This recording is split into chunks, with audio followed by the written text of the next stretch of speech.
On this episode of RevHang, Ben and I talk about the IndyCar Grand Prix of Monterey and the Formula One Italian Grand Prix. Let's do it.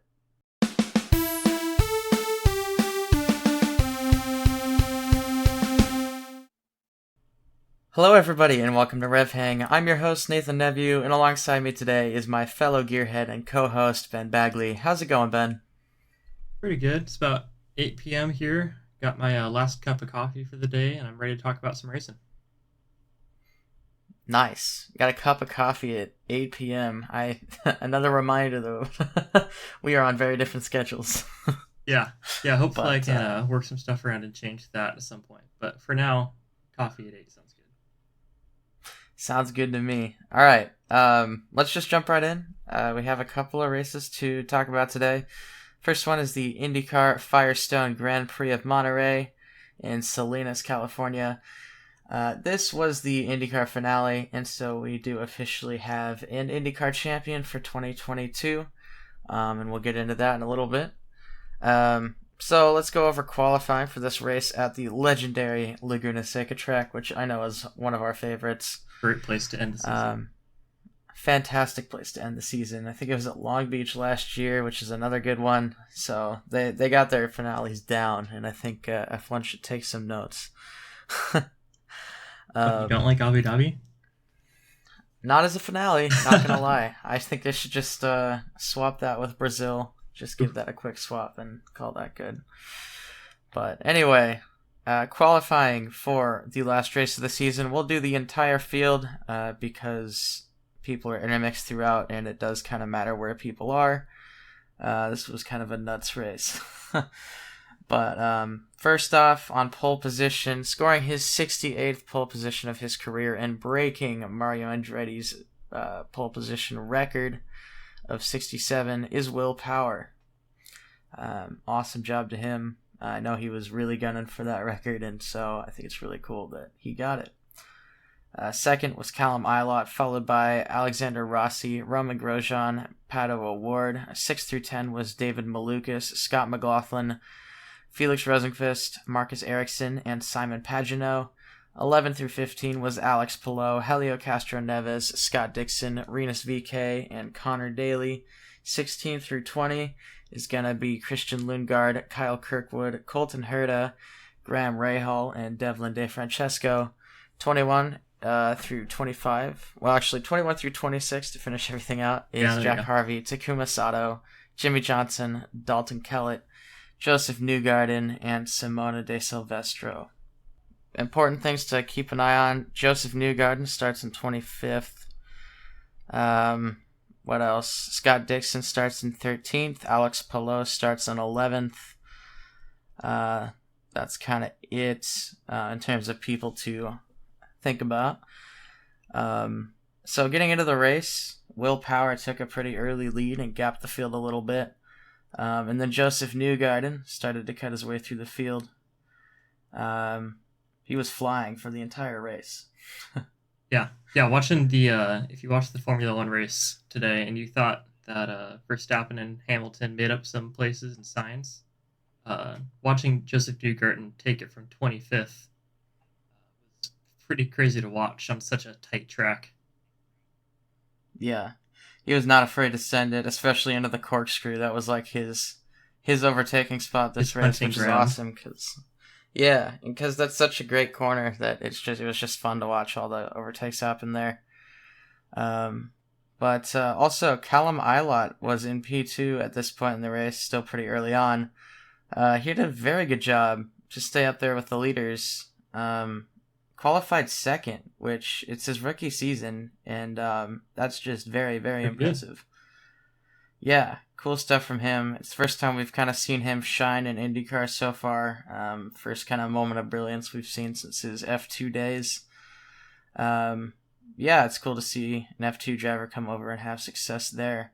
Unfortunately, he had an engine failure about a quarter of the way into the race, and stopped on track and caused what I believe was the only caution of the race. I think there was only the one, right? I think so. That sounds right. But yeah, so caution came out. Some people dove into the pits, some people kept going. There were so many different strategies going on all at the same time during this race.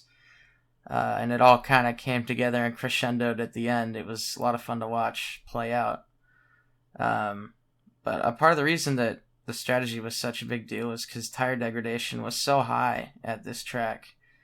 Laguna Seca is an old road surface. Yeah, tears up tires. And it was pretty hot. Yeah, it was pretty hot today, too. It's kind of a perfect storm for tires melting. So there were some runners that were on a 3-stop race and some on a 4-stop. Newgarden was on a 4-stop, and that's why he was flying through the field, is because he was just pedal to the metal, 100% pace for pretty much the whole race. Didn't do a lot of fuel saving, didn't do a lot of tire saving because he didn't really need to on the 4-stop. But that just made it a lot of fun to watch, especially with him coming from the back. Yeah. At this point in the race, we're about halfway through. Palou made his way up to first place, and once he got to first, he was gone. Yeah, it was so weird. Yeah, the man gapped the field by like 30 seconds, and there was no catching him. Newgarden and especially Power weird for at me. This point. He was in a different colored car this weekend. He was in a blue car. For a second, I was like, oh no, not Scott McLaughlin again. Because he was in a green car last weekend, and Scott McLaughlin was in the blue. But yeah, no, Scott McLaughlin flew away. Yeah, I think this week McLaughlin was in like a white and yellow car. Yeah. The one thing about IndyCar that I find a little annoying is how often they do special liveries. Like, I get it, and it's cool to see all the new liveries, but it makes it really hard to keep track of who people are. Yeah, it makes you feel like a total rookie at watching the sport every so often. Yeah. But yeah, Palou completely just drove off into the distance. No one was even going to even come close to really contesting him. But Newgarden and Power were racing for the championship. Power with the advantage in terms of points. Newgarden had to basically win the race, and Power had to basically crash at the point in the race they were at. They were racing each other for a good 20-30 laps, kind of in the near vicinity of each other at least. But we got to our overtake of the week when Newgarden finally caught up to Will Power. He absolutely sent it down the inside into the corkscrew. And just because of how much was weighing on that move and the fact that they were teammates both fighting for the title, and even the move itself was a pretty big send. That's why I gave it that. Yeah, they gave it two move on the corkscrew. Absolutely. There were quite a few incidents on the corkscrew this weekend in qualifying and practice and during the race. People spinning out, and yeah, it was. I mean, it took no prisoners, just like always. It's a really tough corner. Yeah, I'll be interested to see how people take it once the track is resurfaced. Yeah, the track. Yeah. Thanks for bringing that up. The track is getting resurfaced this year, so it will be different next time we race there. I don't know how that's gonna affect things. If grip's gonna go up or down. If I were to guess, I'd say grip's gonna go down. Yeah, it'll go down. Yeah, because it'll be less abrasive. And grips are already are a commodity to come by at Laguna Seca. So this track might become even more chaotic in the future, which I am all for. Can't wait. ARCA at Laguna Seca next, please. Absolutely. NASCAR. Maybe we can go to NASCAR. There you go. Yeah, NASCAR Truck Series at Laguna Seca when. Wow, I could see that. That'd be amazing. That's how you break in the track surface. Yeah, exactly. But anyway, Newgarden ended up finishing second ahead of Power, but Power ended up third and had enough points to win the championship. So Power won the championship and broke the all-time pole position record in one weekend. Good stuff. It's a good weekend for him. Yeah. Yeah, quite the, I'm sure a lot of emotions flowing for him, especially afterwards when he got home and kind of could breathe out a little bit. Yeah. Of course, I don't know if they went home. They're probably all partying right now. California's a good place to party. Yeah, especially in the Bay Area. But yeah, that was kind of the race. So now we'll go over the results. In first place, taking the win, was Alex Palou. It was his first win and only win of the season. So it was cool to see the former champion cap off his season, at least with a high note. Especially with all the uncertainty in his future. Yeah. Joseph Newgarden came second. And, I guess Felix Rosenqvist ended up third ahead of Will Power. I misspoke earlier. Oh, snuck in so there. Will Power was fourth. Yeah, I didn't notice that. Christian Lundgaard was fifth. 6 through 10 was Scott McLaughlin, Roman Grosjean, Pato O'Ward, Marcus Ericsson, and Alexander Rossi. Colton Herta was 11th, followed by Scott Dixon, David Malukas, Rinus VeeKay, and Devlin DeFrancesco. 16 through 20 was Jimmy Johnson, Simon Pagenaud, Graham Rahal, Helio Castro-Neves, and Jack Harvey. And then 21 through 26 was Kyle Kirkwood, Simona De Silvestro, Takuma Sato, Connor Daly, Dalton Kellett, and Callum Ilott. And I believe Callum Ilott was the only DNF this race. All right, so we'll do the championship standings this one last time for IndyCar. All 35 drivers that took part in this hectic IndyCar season. So bear with me while I go through this. 1 through 5 was Will Power, Joseph Newgarden, Scott Dixon, Scott McLaughlin, and Alex Palou. 6 through 10 was Marcus Ericsson, Patricio O'Ward, Alexander Rossi, Felix Rosenqvist, and Colton Herta. 11 through 15 was Graham Rahal, Rinus VeeKay, Roman Grosjean, Christian Lundgaard, and Simon Pagenaud. 16 through 20 was David Malukas, Connor Daly, Helio Castro-Neves, Takuma Sato, Callum Ilott. 21 through 25 was Jimmy Johnson, Jack Harvey, Devlin DeFrancesco, Kyle Kirkwood, and Dalton Kellett. 26 through 30 was Tony Kanaan, Ed Carpenter, Santino Ferrucci, Tatiana Calderon, and J.R. Hildebrand. And finally, rounding things off, 31 through 35 was Juan Pablo Montoya, Simona De Silvestro, Marco Andretti, Sage Karam, and Stefan Wilson. Wow. All right. We're done. What a season for IndyCar. Very exciting. Yeah, it was a cool time to really pay close attention to it. Always kind of followed it loosely last season, but this season was the first time I really got into it. And it was pretty rewarding. Yeah. Same here. Last season, I kind of followed for a little bit. I was rooting for Pato O'Ward as always. My McLaren fandom, or fanship, whatever the word is, transferred over from F1. But yeah, this season was the first one where I watched every race and followed it super close, like you said. And I think we chose a good one to start on, because it was really tight all the way to the end between like 5 guys. Yeah, that's really cool. It's a stark contrast to the F1 season so far. Yeah, for sure. Also, I forgot to write this down, but just reading through the names, I noticed Christian Lundgaard ended up being the highest ranking rookie, so he won the Rookie of the Year. He had some really good races. Yes, he did. David Malukas was in contention for it too, and he also had a very good season. Also with many good races, especially towards the end of the season, he really started to catch up. I think given another 2 or 3 races, he might have passed Lundgaard. He just has really good momentum right now. But it'll be interesting to see where he goes in the future, because especially at the end of the season, he was a real solid driver. Yeah. Next season will be super interesting to see where all the rookies end up. Yeah. Those were kind of the 2 that ended up somewhat high up. The other rookies kind of ended up where you would expect, kind of towards the bottom. But yeah, good job to them. And especially Christian Lundgaard for winning the Rookie of the Year. Also notably, in these in this championship list I got here, I also put the amount of wins that each driver has.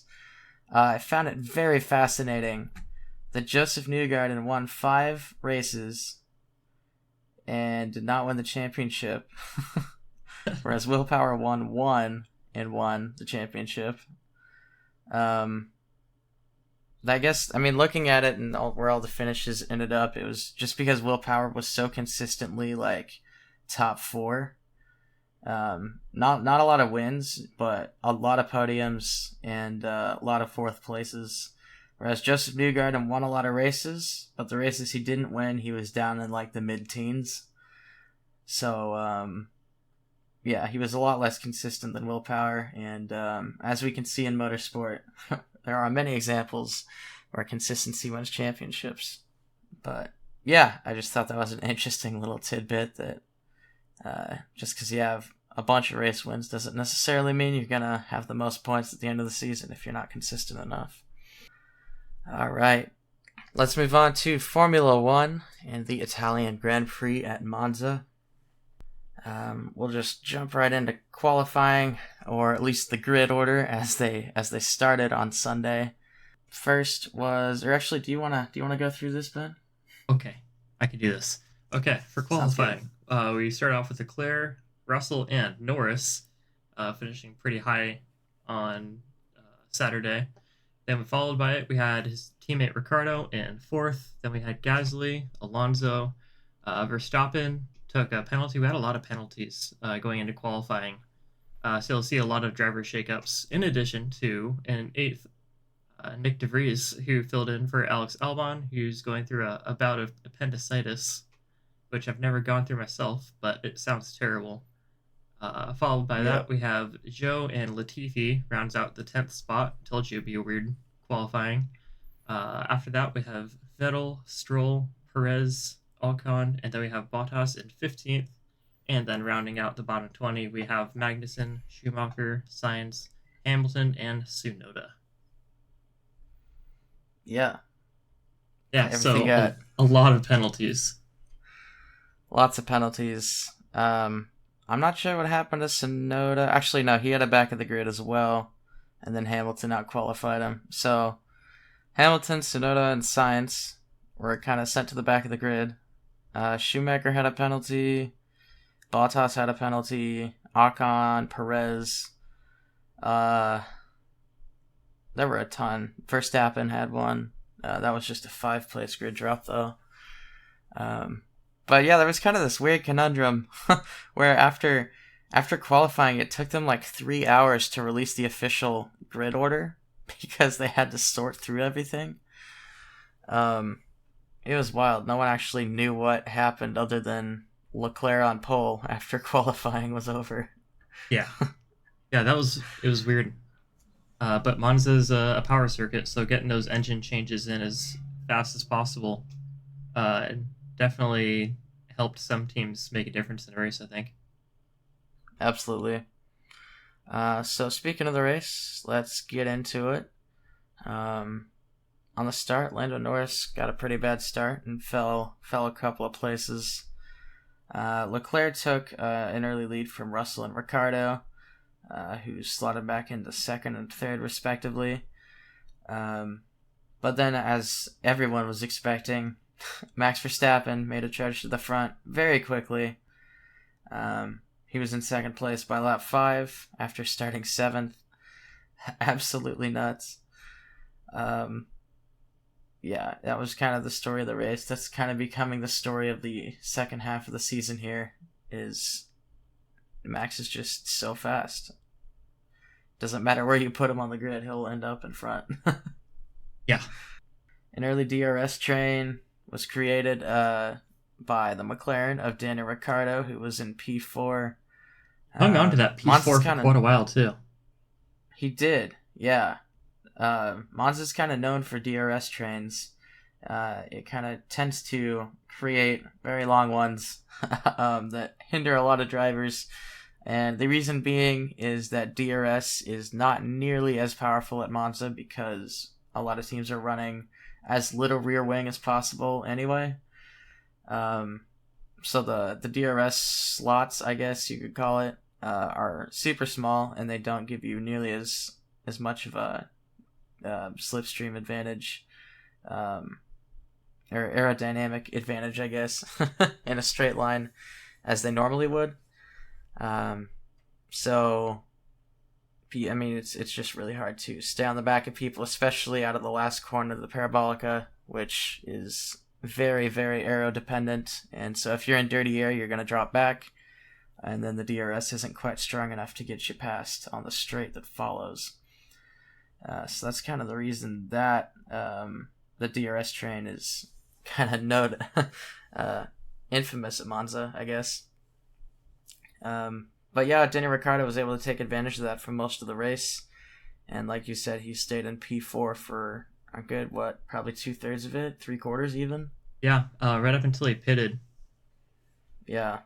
But as I was watching it, actually, the Monza track, at least that straight, kind of reminds me of Portland with the chicane, except the one at Monza is so much skinnier. Yeah, way tighter. At Portland, it's a passing opportunity. Here, it's essentially just an extra braking zone to vibe check the drivers behind you. Yeah. Yeah, Monza Turn 1 is also famous for generating many, many crashes. Seems like there's always something going on at Turn 1, every race that happens there. But, yeah. I love this track. It's a lot of fun. I like driving it in the games and all that good stuff. It's really simple. It's lots of long straights, but that's kind of the appeal to it, I think. And then the corners that there are on the track are very difficult because you're always coming off a long straight into a heavy braking zone. Yeah, so you really got to watch your braking zone, and then you're just absolutely hammering your brakes after a long straight too. Yep, and then you want to get on the power as early as possible to get the best run onto the straights. So it's a tricky track, even though it's a lot of straights. It's pretty tough. But anyway, Carlos Sainz was making his way pretty quickly through the field in the beginning. He was up to P10 by lap 6. On lap 12, Sebastian Vettel had, unfortunately, an engine failure, and he caused a virtual safety car as he stopped his car on the side of the track. Leclerc pitted under the VSC, but Verstappen kept going, so that promoted Verstappen to the lead. And unfortunately for Ferrari, the track went green flag conditions while they went back to green while Leclerc was still in the pits, so he got kind of a half free pit stop. Half price. Yeah. But yeah, so that kind of was unfortunate for Ferrari, but I don't think it would have made a difference in the end. But after that, Carlos Sainz was made it up to P4 by lap 14. So I guess he did pass Ricciardo early on, but Ricciardo did stay in front of a lot of people, leading that DRS train. Verstappen ended up pitting on lap 26 for the medium tires. And then after that, he came out in front and gapped the field, and the drivers kind of went around the track with not too much movement until Ricciardo ended up breaking down on the side of the road on lap 47 with an engine failure. His broken down car caused a safety car that controversially lasted until the end of the race, and we'll get into that in a second. And then the race ended up being Verstappen, Leclerc, Russell on the podium. Sergio Perez had the fastest lap, and Nick De Vries had the driver of the day. Yeah, definitely earned that. Can we also get a 100%. pass on our driver of the day predictions, Yes. Considering we didn't even know that was an option at the time? He technically wasn't even an option at the time. Yeah, exactly. Yeah, we'll get a pass on that one. I thought about that earlier too. I'm like, yeah, we both got our driver of the day prediction wrong because he wasn't even an option. But anyway, results of the race. Do you want to go over those, Ben? Yes. Okay. So obviously, in first we had Verstappen. That was never really in jeopardy. Followed by that we had Leclerc. So that's a win for the Tifosi at Monza. Not exactly what they would have wanted to see, but it's closer than they were last year. After that we have Russell and then Sainz in fourth, so close to a podium.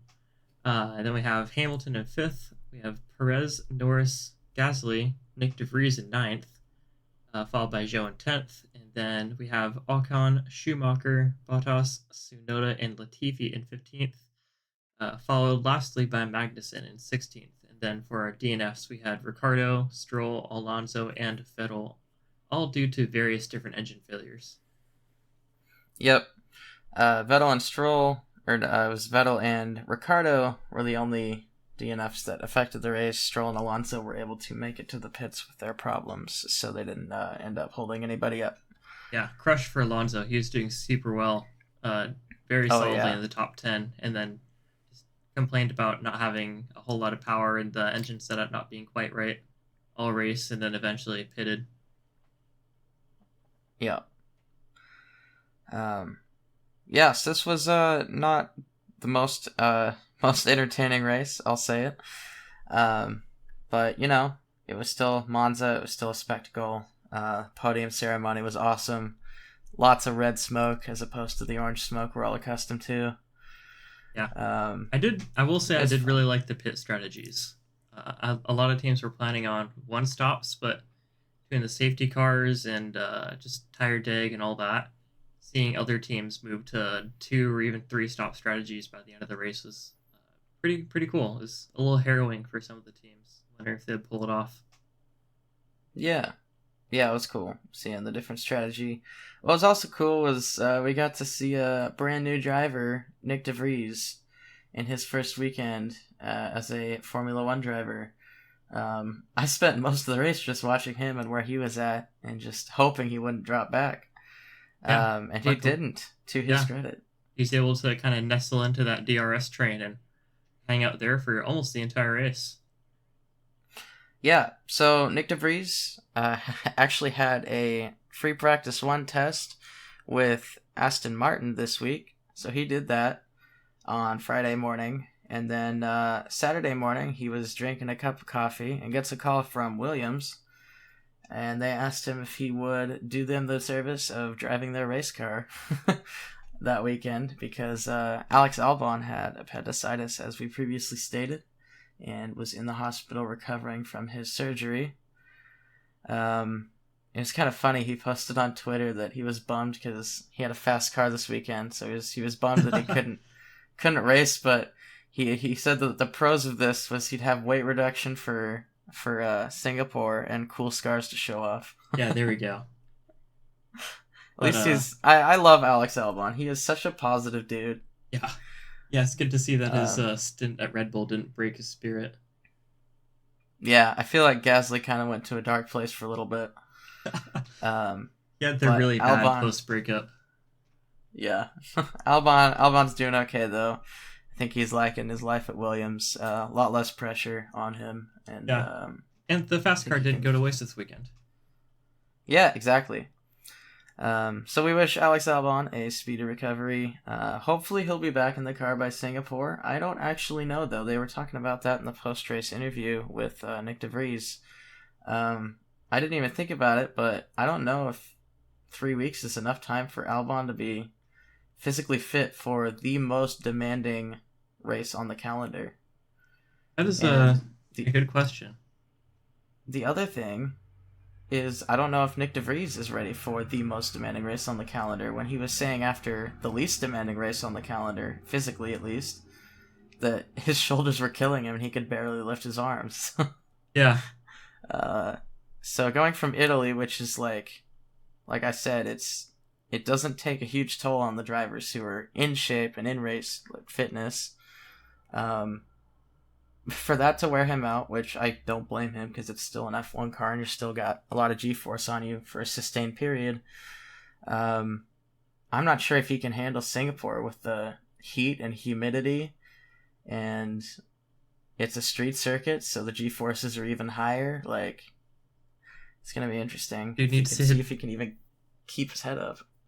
The peanut butter, the creatine, he needs to hit the gym every day. He might be able to do it. It'll be interesting. He's got 3 weeks to prepare. So we'll see what happens. See the I most guess we'll just have to wait. jacked Nick DeVries ever in preparation for Singapore. Yeah. Absolute monster. Yeah, I can see it. I don't know. It'll just be interesting to see if Albon ends up in the car again, or if he has to take another race off. But 3 weeks is a long time. I'm sure a lot will happen between now and then. Yeah. Yeah. So another thing, Ferrari didn't mess up this week. They actually for made the some first pretty time, good and strategy calls.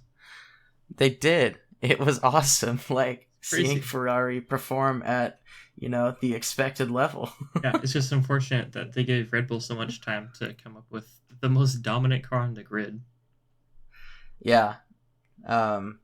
So Ferrari, while they did play their cards pretty perfectly, they did have that little hiccup with the VSC ending prematurely. That wasn't really their fault, though. Now, and at least Leclerc was able to get in early, and I think that actually helped his chances. I think if he had pitted later, that if they had been trying to do parity with Red Bull, I think they would have lost that game 10 times out of 10. Yeah. But yeah, they were just slower pace wise this weekend, along with Mercedes. I mean, Red Bull is just so far clear. Well, it's hard for me to even say that though, when Perez is finishing behind all of those guys. Granted, Perez did have some troubles early on, like really early on in the race.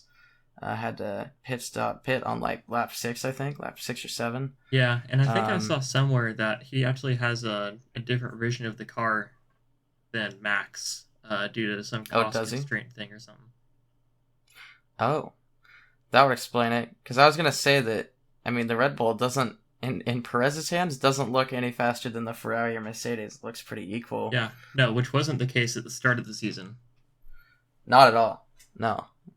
So it's unsubstantiated. I can't remember where I saw the headline, Classic Ben, but I definitely do remember somewhere seeing that he may have a different version of the car that's a bit slower, or a bit older at least. I believe it. Yeah, I wouldn't be surprised. But whatever car Verstappen has is very, very rapid. Yeah. Max is just such a master at his craft, and it's a privilege to be able to watch this. I mean, I don't think I stand too far out of reason when I say that. I mean, Max is gonna be, 10 years from now, Max is gonna be viewed as up there with the greats. I think. Yeah, and getting to see him mature from even last season, not reckless, but a very aggressive driver. Mm-hmm. Making a lot of kind of risky moves and really just working the car and working as hard as possible to reach Lewis Hamilton. And this year, just super mature drives, super easygoing, doesn't really seem to be stressed at all. So it's a huge change in just mentality, I think, too. Yeah, absolutely.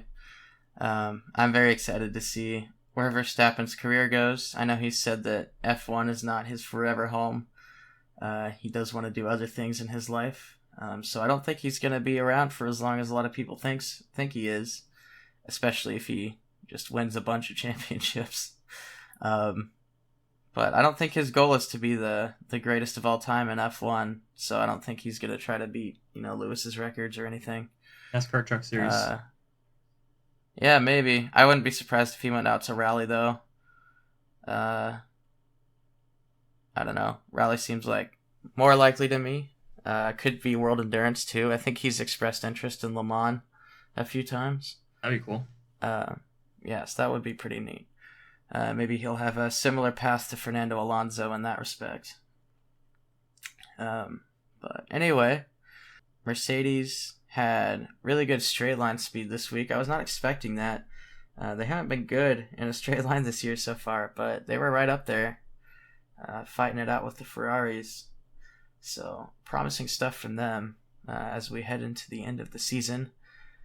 Then Nicholas Latifi, poor guy. Yeah.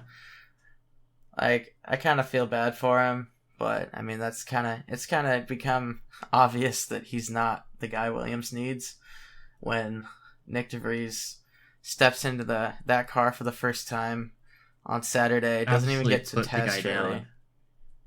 Yeah. I'll qualifies him. Like he didn't. I don't think he drove in practice 3. So I think De Vries' first time in that Williams this weekend was in qualifying. He beats Latifi in qualifying and then comprehensively destroys him in the race. Yeah, I don't see Latifi surviving that. Not a great confidence builder. I feel like that's kind of the death blow. I wouldn't be surprised if we saw De Vries sign to a team here pretty quickly. Either Alpine or Williams. If I were Williams, I'd scoop him up as soon as possible. I saw an article today. It does not sound like Colton Herta will be granted a super license. So I think Pierre Gasly will stay where he's at AlphaTauri, and the open seat at Alpine remains. It's kind of unfortunate. I wanted to see Herta in F1, but at the same time, I'm actually kind of happy that they followed their own rules. And it just gets hard when, you know, people want something, but F1 has to bend the rules to make it happen. There are a couple of examples of that are a little obvious, but we'll not go into that for now. Yeah, and it does lead to a larger discussion with the whole super license system and how many points series outside of the F1 feeder series people get on their super licenses, especially IndyCar. It's been a huge topic of conversation the past couple of weeks, as the conversation around, you know, Alex Palou and Colton Herta and all these other IndyCar drivers, you know, getting practice drives with F1 drivers and all that kind of thing. But yeah, that's definitely a discussion for another day, and maybe by some people who have a bit more knowledge about the subject than we do. Yeah. And then the last thing to talk about, we'll just go over a little bit, was the safety car at the end of the race. It was super weird. Like, there were 6 laps left to go when Ricciardo crashed, and it somehow took them all 6 laps to get his car out off the track. I mean, granted, it wasn't in the best spot, but it wasn't like the car was destroyed and in a million pieces strewn everywhere. Like, it took them way too long to recover that car, and none of the teams were happy about it, and none of the fans were happy about it because the race ended under safety car. Yeah, I think part of the problem, it looked like the stewards struggling to get it out of gear. So they tried to get it out of gear and just push it back. But if they had gone straight to the cherry picker, I think it probably would have gone a little faster. But they struggled with the gearing for a couple laps, it seemed like. Yeah, there were a couple discussions about, you know, maybe they should have red flagged the race with 3 laps left, just to get a standing start. I don't know how I feel about that. Yeah. Like, that just makes the first, you know, 48 laps or 50 laps or however many, I don't know. Feel like it didn't really mean anything because under red flag conditions, drivers and teams can change tires. So it would have made like the first 50 laps of the race pretty pointless. But I don't know. I think it would have been fun to see a standing start. Yeah, definitely a fun factor would have been better. Oh, for sure. It would have been like a kind of a Baku 2021 situation. Yep. But I don't know. A lot of people were drawing comparisons to Abu Dhabi, which I can see why, because it kind of played out in a very similar way. The yellow flag was handled very differently. Much better than the one at Abu Dhabi. Yeah, they followed the rules. Yeah, and honestly, the fact that they followed the rules and it was all very procedural. It went how it should have gone. I wasn't too mad about the yellow flag conditions at the end of the race, at least in terms of a fairness aspect. For sure. Like, I was not upset after that race. I was disappointed that we ended under safety car and it was kind of anticlimactic. I think that's where most fans sit. So that we're not really upset at how they handled it. Because I think especially after seeing Abu Dhabi, just sitting there watching all of the procedures and rules be followed to a T was actually nice. Yeah, a little consistency. Yeah. unlike Abu Dhabi where everything was, well, everybody knows that story, so we don't need to revisit that. Everybody's got an opinion on that one. But anyway, that's kind of the Italian Grand Prix this week. Interesting things to talk about. Great job to De Vries getting points in his first race as an F1 driver.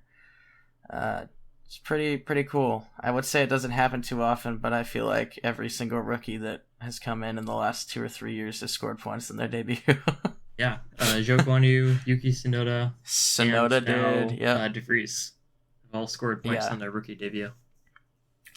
Yeah, one thing I thought was funny was they showed a graphic of Williams drivers over the past few years and how long it's taken them to score points. It took George Russell like 48 races. I think it took Kubica 11. It took Latifi like 29.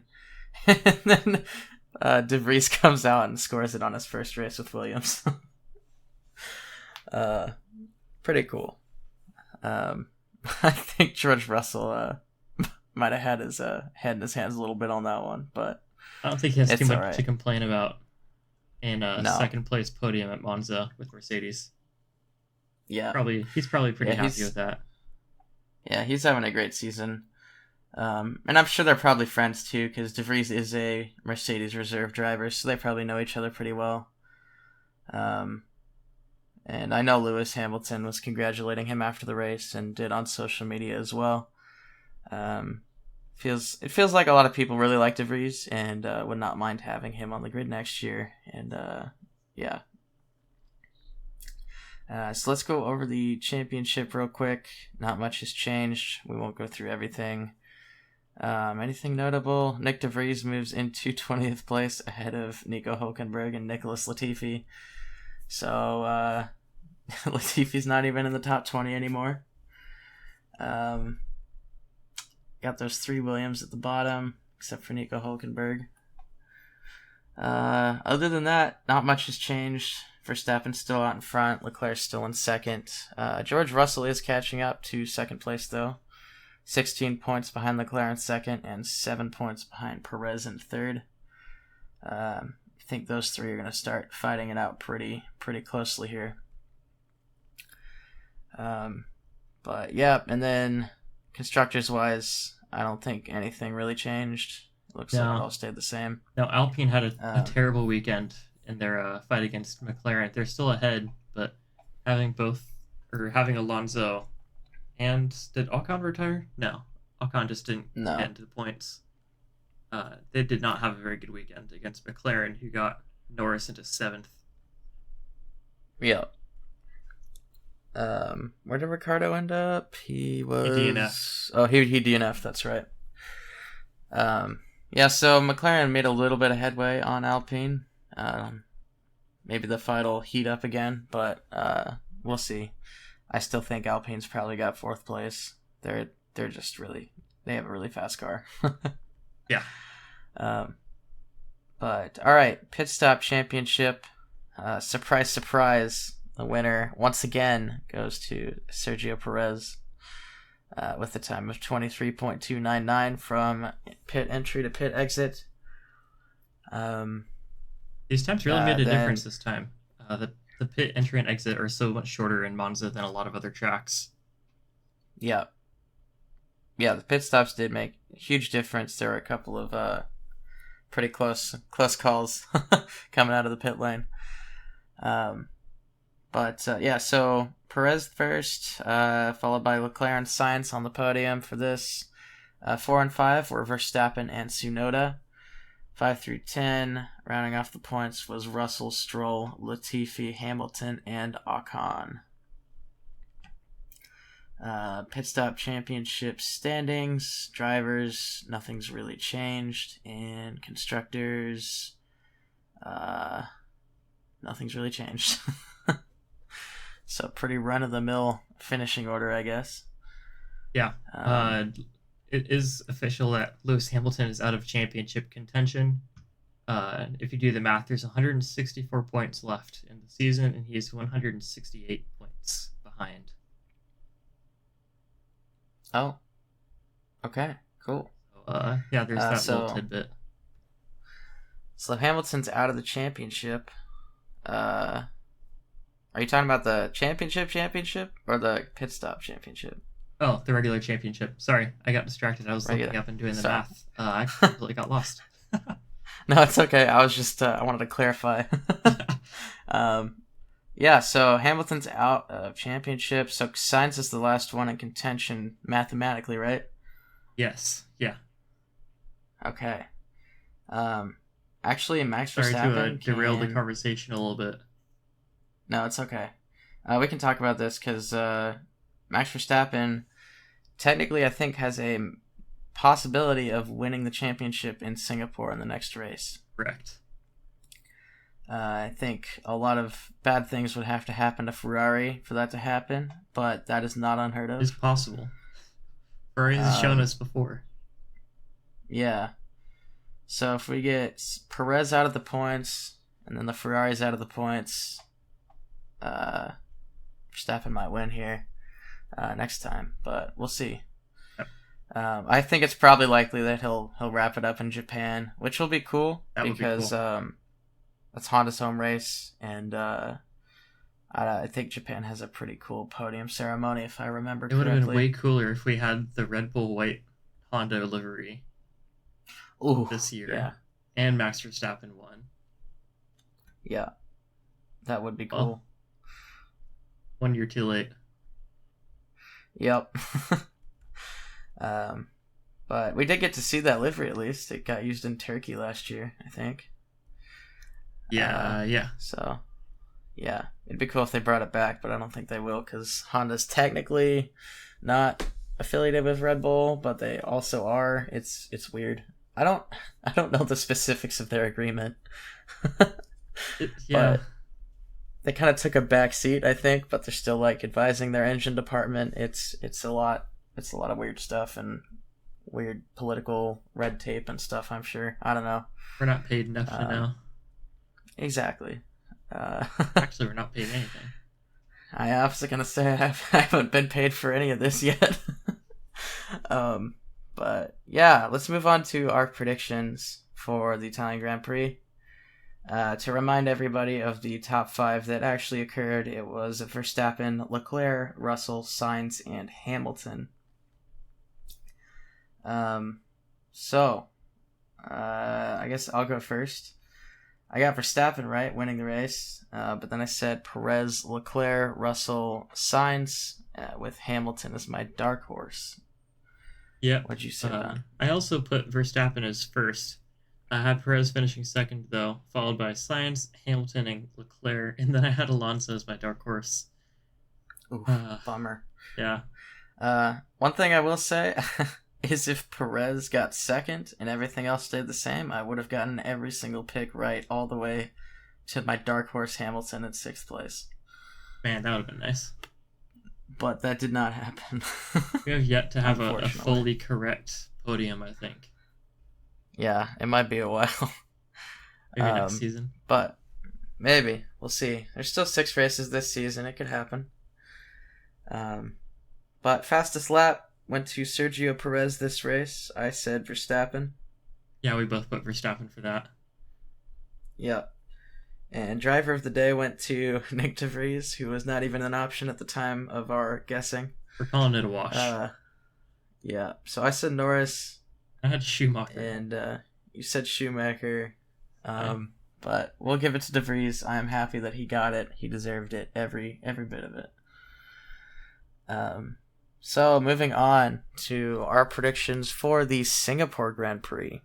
It's been a few years since we've been here, but I'm very excited. It's a night race, and I think it's one of the coolest looking tracks in terms of the how it's displayed, I guess. As of current, it doesn't really have too much competition for cool looking night racing tracks. Yeah.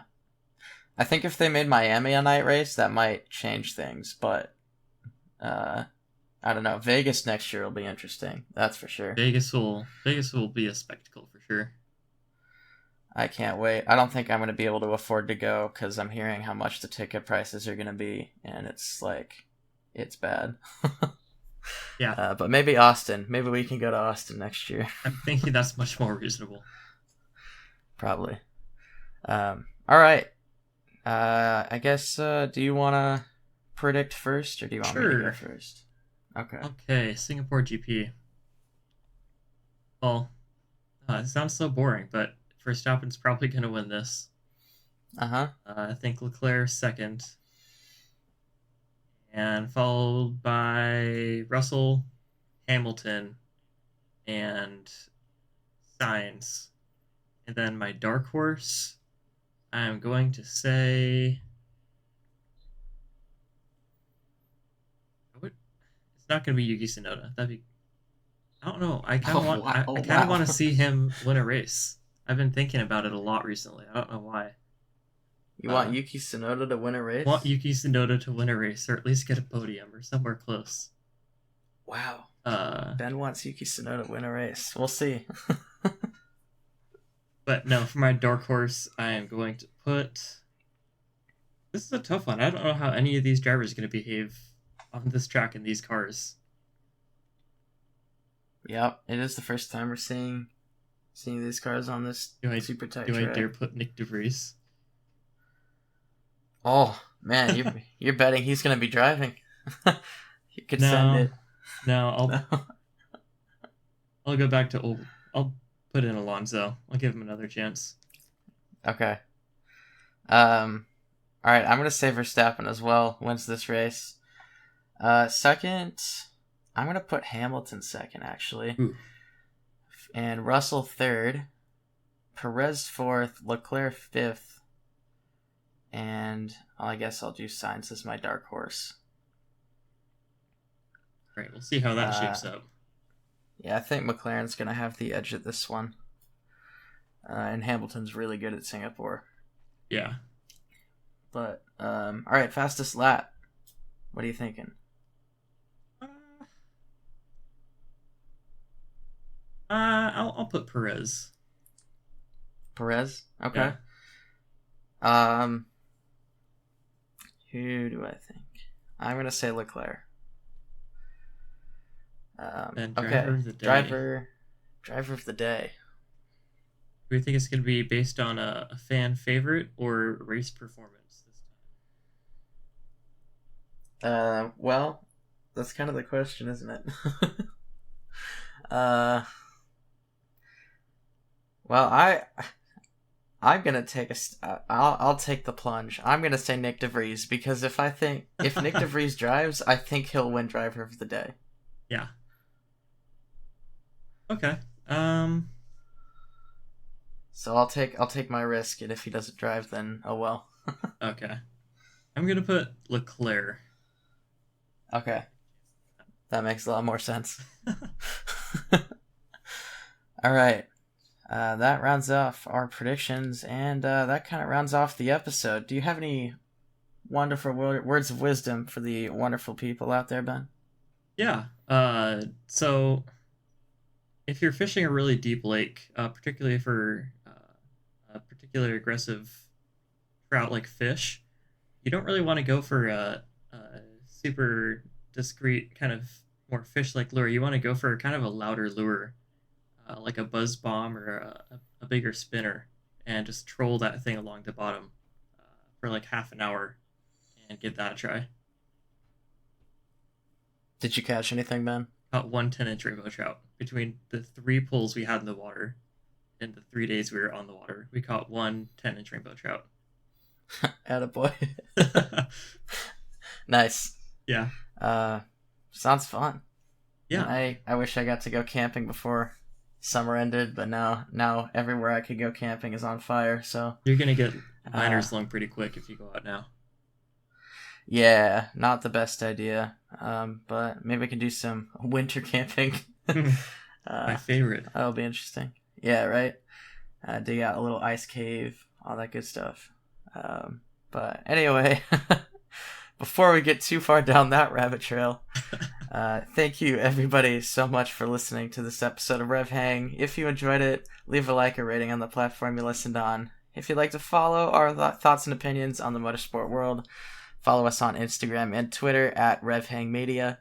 If you have any thoughts or questions about racing or even about us, post a tweet at #RevHangPodcast or you can DM us on Twitter or Instagram, and we may feature your question on the next show.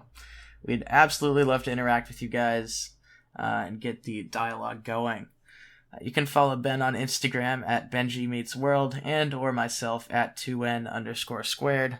While you're at it, go check out our website, RevHang.com, where you can find a calendar of upcoming races, updated standings for the racing series we talk about, along with our often severely incorrect predictions for the F1 season.